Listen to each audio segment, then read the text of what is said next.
السلام علیکم. کہانی کو آخر تک پورا سنیے گا اور اگر آپ چینل پر نئے ہیں تو سبسکرائب ضرور کیجیے گا. ویڈیو کیسٹ جس نے میری زندگی برباد کر دی. ایک دوشیزہ جو یونیورسٹی کے مرحلے میں تھی، اس کی 3 بہنیں ہیں. ایک ہائی کلاس میں جبکہ 2 مڈل میں پڑھتی ہیں. باپ سبزی فروش ہے اور محنت کرتا ہے تاکہ ان کے لیے زندگی کا لقمہ کما سکے. یہ لڑکی یونیورسٹی کی پڑھائی میں بڑی ہی قابل تھی.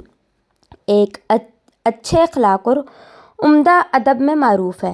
تمام کلاس فیلوز اس سے محبت کرتی ہیں اور اس کے قریب ہونے کا شوق رکھتی ہیں کہ وہ ممتاز حیثیت سے فائق ہے. اس دوشیزہ نے کہا، ایک دن میں یونیورسٹی کے گیٹ سے نکلی تو اچانک ایک نوجوان میرے سامنے تھا. وہ میری طرف ایسے دیکھ رہا تھا جیسے مجھے پہچانتا ہوں. میں نے اس پر کچھ توجہ نہ دی لیکن وہ پیچھے ہو لیا. پست آواز اور بچکانہ کلمات سے میرے ساتھ باتیں کرنے لگا.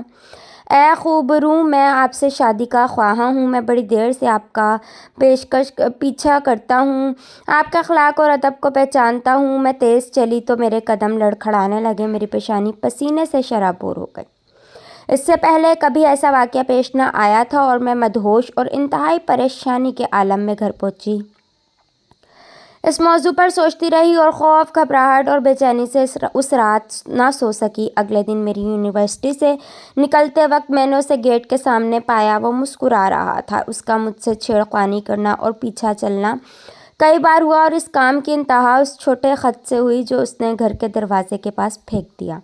میں نے اس کو اٹھانے میں تردد کیا لیکن اٹھا لیا. میرے ہاتھ کپکپا رہے تھے. اسے کھولا اور پڑھا تو اچانک اس میں محبت بھرے کلمات تھے. جنون عشق نیز جو اس نے مجھے تنگ کیا اور پریشان کیا تھا، اس کی معذرت بھی کی تھی.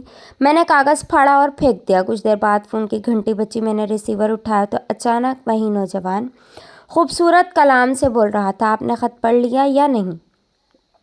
میں نے کہا، اگر تم نہیں سدھرے تو میں اپنے گھر والوں کو بتا دوں گی اور تباہی تمہاری ہوگی. ایک گھڑی بعد دوبارہ فون کر دیا. پیار جتانے لگا کہ میرا مقصد بڑا نیک ہے. وہ قرات پانا اور شادی کرنا چاہتا ہے. نیز وہ بڑا مالدار ہے. آن قریب میرے لیے وہ محل بنائے گا اور میری تمام آرزوؤں کو پورا کرے گا. وہ اکلوتا ہے. اس کے خاندان سے کوئی باقی نہیں بچا. اور اس پر میرا دل نرم پڑ گیا. بات چیت کرنے لگی اور بے تکلفی اختیار کرنے لگی. اب میں ہر وقت ٹیلی فون کے منتظر رہتی. یونیورسٹی سے نکلتے وقت اس کو تلاش کرتی کہ شاید اس کو دیکھ پاؤں، لیکن بسوط ایک دن یونیورسٹی سے نکلی تو اچانک وہ میرے سامنے تھا. میں خوشی سے پھٹ پڑی. پھر اس کے ساتھ گاڑی میں گھومنے شروع ہوئی. میں بیٹھی اس کی طرف دیکھتی رہتی اور وہ میری طرف دیکھتا رہتا. پھر ہمیں جہنم کے ڈھانپنے والے عذاب نے ڈھانپ لیا. مجھے اس کے سوا کچھ پتہ نہیں کہ میں محض اس نوجوان کا پکڑا شکار بن چکی ہوں اور سب سے عزت والی جس چیز کی مالک تھی اس کو کھو بیٹھی. میں جنون زدہ کی طرح اٹھی. اور تو نے میرے ساتھ کیا کیا؟ تم ڈرو نہیں، تم میری بیوی ہو. میں تمہاری بیوی کیسے ہوں؟ تم نے میرے ساتھ نکاح نہیں کیا. میں ان قریب عقد کر لوں گا. میں لڑکھڑاتی ہوئی اپنے گھر گئی. میری پنڈلیاں مجھے اٹھا نہیں رہی تھیں. آگ میرے وجود میں شعلہ زن تھی. الہی، میں نے کیا کر دیا؟ کیا میں پاگل ہو گئی ہوں؟ مجھ پر کیا مصیبت پڑی؟ دنیا میری آنکھوں کے آگے اندھیر ہو گئی. میں روتی اور کڑوے عشق پیتی. میں نے پڑھائی چھوڑ دی اور انتہا درجے کی بدحال ہو گئی. گھر والوں میں سے کوئی بھی اصل معاملے کو پہچاننے میں کامیاب نہ ہو سکے، لیکن میں ایک وعدے سے لٹکی تھی جو اس نے بہکایا تھا، اور وہ اس کا میرے ساتھ شادی کا وعدہ تھا. کئی دن بیت گئے. اس کے بعد کیا ہوگا؟ اچانک ایسا حادثہ ہوا جس نے میری زندگی داؤ پر لگا دی. فون کی گھنٹی بجی تو دور سے اس کی آواز آ رہی تھی اور مجھے کہہ رہا تھا، میں ایک اہم کام کے لیے تجھ سے ملنا چاہتا ہوں. میں خوش ہو گئی اور نعرہ لگایا اور خیال کیا کہ اہم چیز شادی کے امور کو ہی انجام دینا ہوگا. میں اس سے ملی تو وہ بدکامی اور تش رویے سے پیش آیا. اس کے چہرے سے درشنی کے نشانات حویدہ تھے. وہ جلدی سے کہہ رہا تھا، ہر چیز سے پہلے یہ بات ہے کہ تم شادی کے متعلق کبھی مت سوچنا. ہم بغیر کسی قید کے اکٹھے رہیں گے۔ میں نے لاشعوری طور پر ہاتھ اٹھا دیا اور اس کے چہرے پر تھپڑ رسید کیا، یہاں تک کہ قریب تھا کہ اس کی آنکھوں سے شراڑ جانے لگے۔ میں نے کہا، میں سمجھتی تھی کہ تم اپنی غلطی کی اصلاح کرو گے، لیکن میں نے تجھ کو ایسا آدمی پایا جو بد اخلاق ہے، اور جلدی سے گاڑی سے نیچے اتری اور رونے لگی۔ وہ بولا، تھوڑی دیر مہربانی فرما کر رکیں۔ تو میں نے اس کے ہاتھ میں ایک ویڈیو کیسٹ دیکھی۔ وہ اسے بے باکانہ اپنی انگلیوں کے کناروں سے اٹھائے ہوئے تھا اور متکبرانہ الفاظ سے کہہ رہا تھا، میں عنقریب اس کیسٹ کے ذریعے تجھے توڑ پھوڑ کر رکھ دوں گا۔ میں نے کہا، اس کیسٹ میں کیا ہے؟ وہ بولا، میرے ساتھ آؤ تاکہ اس کو دیکھ سکو، یہ تیرے لیے بڑا حادثہ ہوگا۔ اس کے ساتھ چلی گئی تاکہ کیسٹ دیکھ سکوں۔ میں نے وہ مکمل فلم دیکھی۔ جو کچھ حرام کام ہمارے درمیان ہوا تھا وہ اس میں ریکارڈ تھا۔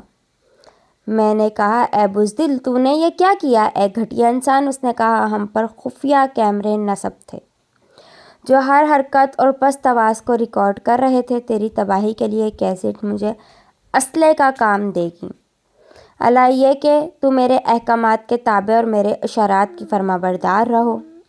میں رونے اور چلانے لگی کیونکہ صرف میرا معاملہ نہ تھا، میں اس کے ہاتھ میں قیدی تھی۔ وہ مجھے ایک آدمی سے دوسرے کی طرف منتقل کرتا رہتا اور رقم بٹورتا۔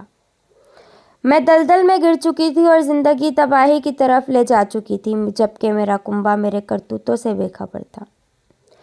انہیں مجھ پر مکمل بھروسہ تھا۔ کیسٹ پھیل گئی اور میرے چچا کے بیٹے کے ہاتھ لگ گئی اور معاملہ کھل گیا اور راز فشاں ہو گیا۔ میرے ماں باپ اور سارے کنبے کو پتہ چل گیا، اور رسوائی سارے شہر میں منتشر ہو گئی اور ہمارے گھر آڑ سے لتھڑ گیا۔ میں اپنی جان بچانے کے لیے بھاگ کھڑی ہوئی اور نظروں سے اوجھل ہو گئی۔